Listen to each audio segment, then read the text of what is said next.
बिस्मिल्लाहिर्रहमानिर्रहीम अस्सलाम वालेकुम वरहमतुल्लाहि वबरकातुहू। मैं मोहम्मद अली वारिस आज हाज़िर हूँ एक बार फिर डीएचए मुल्तान के हवाले से एक नए व्लॉग के साथ, जिसमें आज थोड़ा सा हम जायज़ा लेंगे कि 9 अगस्त 2023 को जो सेरेमनी हुई है, जिसमें सेक्टर B2 की बेल्टिंग हुई, रिलोकेट किया गया प्लॉट्स को, उसके हवाले से जी कौन से सेक्टर्स में किया गया है, क्या वो बेहतर थे या नहीं थे, या प्लॉट कैंसलेशन का कुछ उसमें आया, साथ में डेवलपमेंट चार्जेस के वेवर कुछ लोगों को मज़ीद उसमें रिलैक्सेशन दी गई, और साथ में कि जी आपकी जो थर्ड बैलेट है वो कब होने जा रही है, या ओवरऑल अगर हम देखें तो उस दिन में जो चीज़ें हुई वो हमारे सामने आई, थोड़ा उनका जायज़ा लेंगे और मज़ीद कुछ मालूमात के हवाले से। तो सबसे पहले अगर हम देखें तो सेक्टर B2 के प्लॉट्स को जो रिलोकेट किया गया है, सबसे पहले उनमें से हम सेक्टर B2 का थोड़ा सा जायज़ा लेते हैं। आज स्क्रीन रिकॉर्डिंग इसीलिए कर रहा हूँ। अगर हम देखें तो sector B2 no doubt main boulevard facing है, लेकिन अगर इस सेक्टर को थोड़ा सा हम जी जायज़ा लें, इस वक्त स्क्रीन पे आप देख रहे होंगे कि यहाँ पे एक तो ये 360 ज़ू आपको दिख रहा होगा, साथ में ऊपर ये रिज़र्व एरियाज़, मैंगो इनक्लेव और ये पैचेस वगैरह काफ़ी सारे दिख रहे होंगे। ये पैचेस दर हकीकत कोटला सादात बस्ती थी, कुछ यहाँ पे एग्जिस्टिंग आबादी थी, कुछ अगर हम देखें तो यहाँ पे सरकारी स्कूल वगैरह भी थे। तो जो एरिया डीएचए एक्वायर नहीं कर सका, ये उसी वजह से इस सेक्टर को अगर हम देखें तो रिज़र्व किया गया है। जो डीएचए एक्वायर कर चुका था उसको रिज़र्व कर लिया गया है, और वहाँ के जो प्लॉट्स थे उनको वहाँ से हटा दिया गया है। तो ये हटाने की जो वजह थी वो मैं आपसे बारहा पहले भी कई बार कह चुका हूँ कि वहाँ पे लैंड एक्विजिशन का मसला था,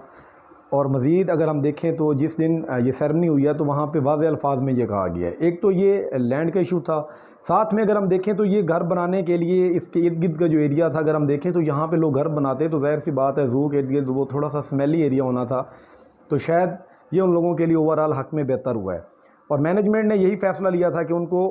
किसी डेवलप्ड सेक्टर के अंदर हम रिलोकेट करेंगे, और ऐसा ही हुआ है कि हमारे सामने जो प्लॉट रिलोकेट हो के आए हैं वो रिंग रोड के अंदर काफ़ी सेक्टर्स में आ गए हैं, जिनमें से जो काबिल ज़िक्र हैं वो सेक्टर U है, sector R, sector N, sector I,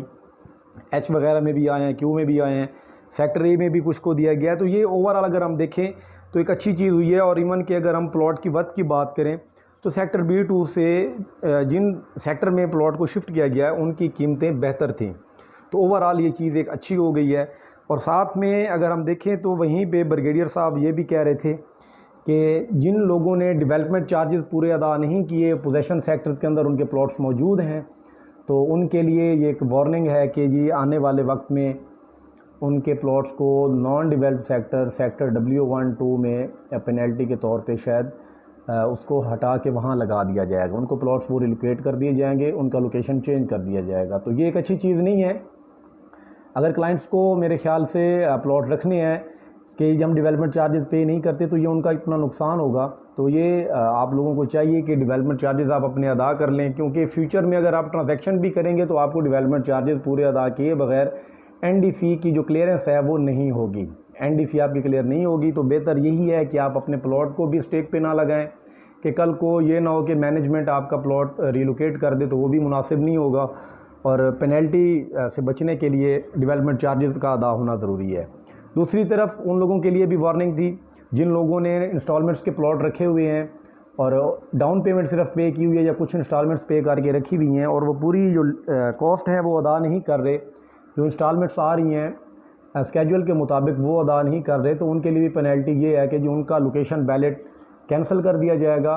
और प्लॉट उनका रिमूव कर दिया जाएगा, ऑनरशिप ख़त्म हो जाएगी और उनकी जो अमाउंट है वो उनको शायद रिफ़ंड कर दी जाएगी। तो ये चीज़ें सामने आई हैं। साथ में अगर हम देखें development charges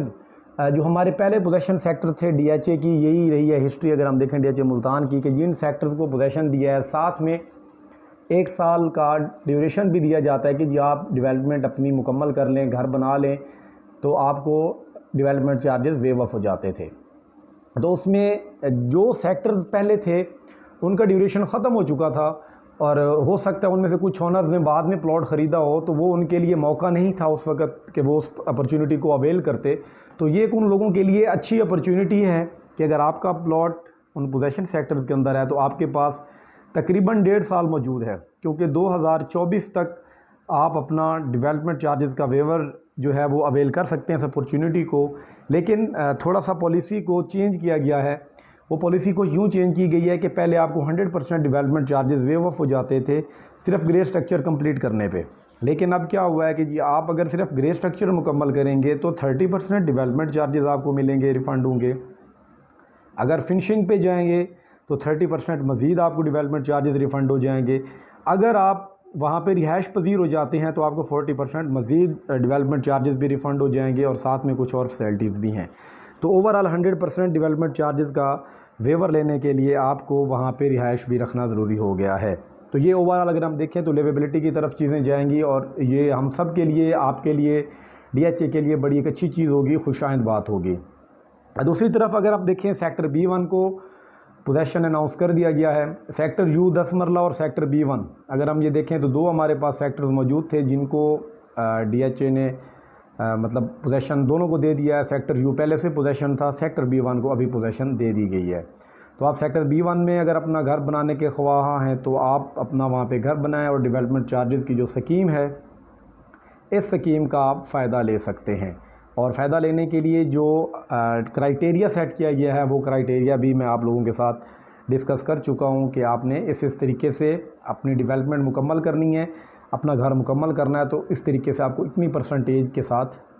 development charges wave of हो जाएंगे। अब थोड़ा सा हम देखते हैं जी थर्ड बैलेट के हवाले से, क्योंकि थर्ड बैलेट की जो कीमतें हैं फ़ाइल्स की वो हमारे सामने ही हैं, जो भी हैं कम हैं या ज़्यादा है वो किसी से ढकी छुपी नहीं है। और DHA की मैनेजमेंट की भी इस चीज़ पे नज़र है। तो मैनेजमेंट ने यही अनाउंस किया है कि जी अगर आपकी फ़ाइल्स की कीमतें स्टेबल हो जाती हैं, कुछ बेहतरी की तरफ जाती हैं, तो हम सितंबर की बजाय अक्टूबर के फर्स्ट वीक में थर्ड बैलेट हम अपना कंडक्ट कर लेंगे। अगर किसी तरीके से या किसी वजह से हमारी ये कीमतें स्टेबल नहीं होंगी तो थर्ड बैलेट को शायद नेक्स्ट ईयर में भी पोस्टपोन कर दिया जाए, नेक्स्ट ईयर तक के लिए। यह हो सकता है कि मज़ीद अगर हम 1 साल से ज़्यादा अरसा भी शायद वो DHA ले जाए कि आपको थर्ड बैलेट देखने को ना मिले। तो होप सो कीमतें बेहतर हो जाएं, हम तो यही चाहते हैं। लेकिन अभी फ़िलहाल ऐसी कोई चीज़ देखने को आ नहीं रही कि शायद जिस बेस पे मैं कह सकूं कि जी हाँ कीमतें बेहतर हो सकती हैं। अब आ जाते हैं थोड़ा सा हम देखते हैं कीमतों के अलावा कि जी DHA ने साथ में बाकायदा क्लियर किया है कि जो क्लाइंट्स हैं उन क्लाइंट्स को फ्रॉड से बचाने के लिए, उनके नुकसान का ख्याल रखते हुए कि जो उनका लॉस ना हो, उन्होंने जितने भी फ्रॉड करने वाले डीलर्स थे, रियल्टर्स थे, उनको सस्पेंड कर दिया है या कुछ लोगों को ब्लैक लिस्ट कर दिया है फॉरएवर। और बाकायदा आप सबको और हम रियल्टर्स को भी ये तंबीह की है कि आप उन लोगों के साथ कोई लेन देन ना करें। अगर आप ये लेन देन करेंगे तो ज़ाहिर सी बात है उसमें फिर DHA तो यही कहेगा कि जी हमने आपको आगाह किया था, तो फिर उसमें वो फिर पेचीदगी आप लोगों के लिए पैदा होगी। बल्कि यहाँ पे मैं ये कहूँगा साथ में कि अगर आप किसी रियल्टर के साथ ट्रांजैक्शन कर रहे हैं, ख़ाह वो रजिस्टर्ड है भी, तो आप एक दफ़ा उसकी ऑथराइजेशन जो है DHA मुल्तान की वेबसाइट पे जाके ज़रूर चेक कीजिए क्या उसकी एजेंसी वहाँ पे अवेलेबल है भी या नहीं। अगर वहाँ पे रजिस्टर्ड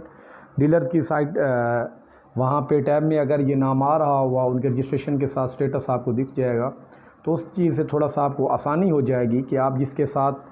डील कर रहे हैं, ट्रांजैक्शन करने जा रहे हैं, क्या वो आपके लिए रिलायबल है या नहीं, या फ्यूचर में कोई पेचीदगी तो आपके लिए पैदा नहीं होगी। तो आप ज़रूर इस चीज़ को देख लिया करें। तो अभी फ़िलहाल यही आप लोगों के साथ थोड़ा सा डिस्कशन करनी थी, चीज़ें जो थी मेरे ज़हन में आप लोगों के साथ वो की हैं डिस्कस मैंने। इंशाल्लाह फ्यूचर में कुछ और चीज़ें भी आप लोगों के साथ डिस्कस करूँगा। तब तक के लिए इजाज़त दीजिए। अल्लाह हाफ़िज़।